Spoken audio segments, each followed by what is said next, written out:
اقبال علیہ رحمہ نے کہا تھا، سید حجویر مخدوم امم، مرقد او پیر سنجر را حرم، خاک پنجاب از دم او زندہ گشت۔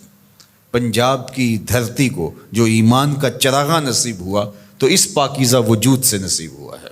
صبح ما از مہر او تابندہ گشت، ہماری صبح اس سورج کے طلوع ہونے سے ہوئی ہے، ورنہ تو اندھیری رات تھی۔ ایمان کا چراغاں ہمارے سینے میں ہوا ہے تو اس پاکیزہ وجود کی وجہ سے ہوا ہے۔ تو یہ صوفیاء تھے جنہوں نے اپنے وطن مالوف چھوڑے، اپنی بستیاں چھوڑی، سمرقند، بخارا جیسی سرزمین، وہ سرزمین کہ جو آماجگاہ تھی، خوبصورتیوں کا اور جمالیاتی مرکز تھے، اور وہ خوبصورت علاقے چھوڑے، غزنی سے چل کے آئے، شہر مدینہ چھوڑا، حضور کی ہمسائیگی چھوڑ کر کے آ کے ویران ٹبوں پہ بیٹھ گئے اور وہیں شمع اسلام روشن کی، اور پھر ان کے دم سے چراغاں ہوا اور اسلام کا نور پھیلا۔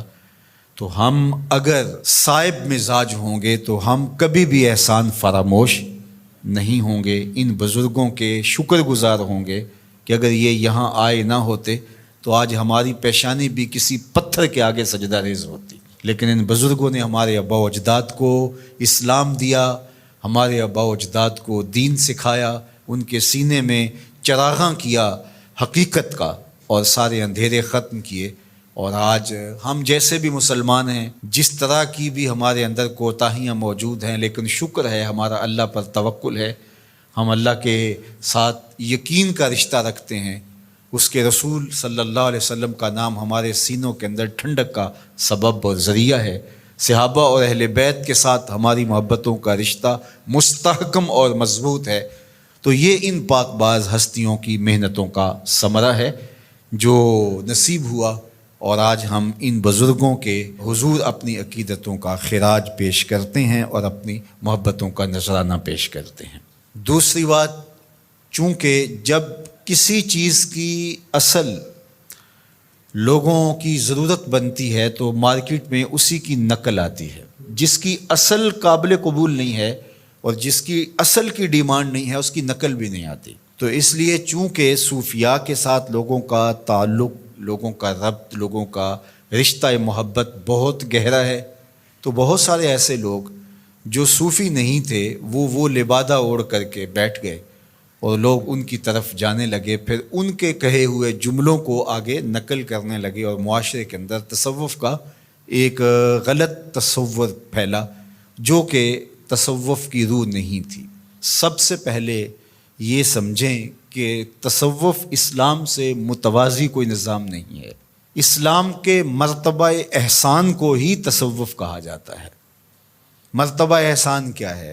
حضرت جبریل امین حضور کی خدمت میں حاضر ہوئے اور انہوں نے آ کے آقا کریم سے پوچھا کہ مل احسان، حضور احسان کیا ہے؟